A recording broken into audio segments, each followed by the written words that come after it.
Welcome back to Good Morning Maine. I'm here with Stacey Coventry. You may remember her from Pet of the Week a few years ago at Bangor Humane, but today she's here to talk about her latest self-published book with her dog Coda, of course. It's about Coda. It's called Fetch Me Kindness, and it's about his journey as a therapy dog. Stacey, thanks so much for joining us this morning. Thanks for having us. So tell us about this book and what inspired you to write it. Sure. So it's one of 5. We're going to write a series about therapy dogs, and it's inspired by actually Coda's true story of how he became a therapy dog, starting as a shelter pup that I adopted from the Bangor Humane Society, and how he grew into a really sweet, kind therapy dog. He actually started when he was 5. He's now 14, so it's 10 years of doing that work. Wow. And this falls, it puts a little imagination behind it, just so it's for the kids' audience. But we self-published it, and we've had a lot of fun going around and talking about the book.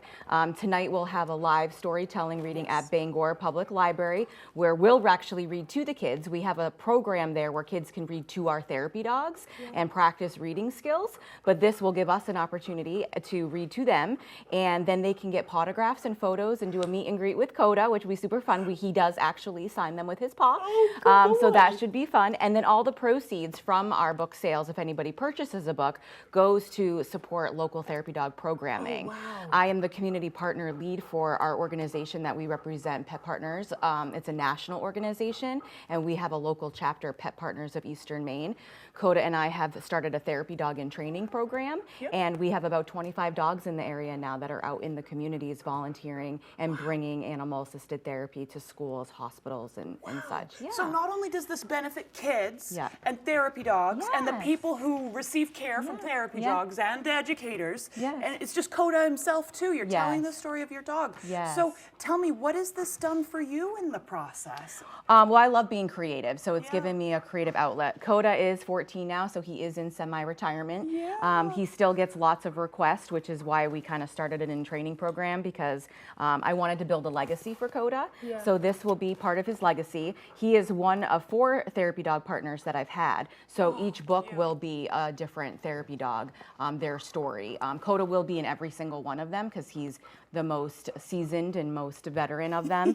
He's kind of the leader of the pack, but each one will be a different theme in regards to his therapy dog journey. That is very exciting. So folks have stuff to look forward to if they want to start learning from this book. Tell us a little bit more about this event tonight. So what time? It's at Bangor Public Library, obviously. It's at Bangor Public Library from 4 to 6. We'll have 2 different live reading times, one at 4 and one at 5.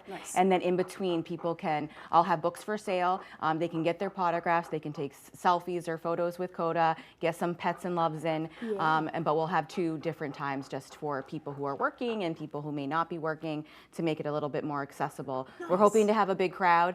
We get a lot of support for our reading program, Paws for Tales there. Bangor Public Library has been a great partner, and reading and therapy dogs just go together. It's a good motivator, helps decrease anxiety for kids who might be struggling, and it gives them an opportunity to practice their reading skills out loud with a friend who's not going to judge them for their reading. Stacey, you know, it kind of I feel really personally attached to this. I grew up going to the Bangor Public Library. We talked about this a little before we came on, but I was one of those kids who had to take special reading classes, and it was kind of stressful because I thought I did something wrong as a kid. But I'm so happy that you're introducing this to kids just to make it easier and more fun and healthy. And then you're the cool one because you get to read to a dog. So it's like, why does she get to read to a dog? And it's for even kids who love reading. It just gives them a friend and an excited, an excitement to add to their reading, to have somebody to listen to them while they read. So there's a little bit it's also great for families. They can come together. It can promote family literacy, where they come and sit in the story room and get to read a book to one of our therapy dogs. And we have all shapes, sizes, so it's great because there's a little bit for everyone. It's good for the dogs too. Yes, and good for him too. Well, thank you, Coda and Stacey. Thanks so much for joining us. Thank you. We'll send it over to Devin Biggs for our full weather forecast.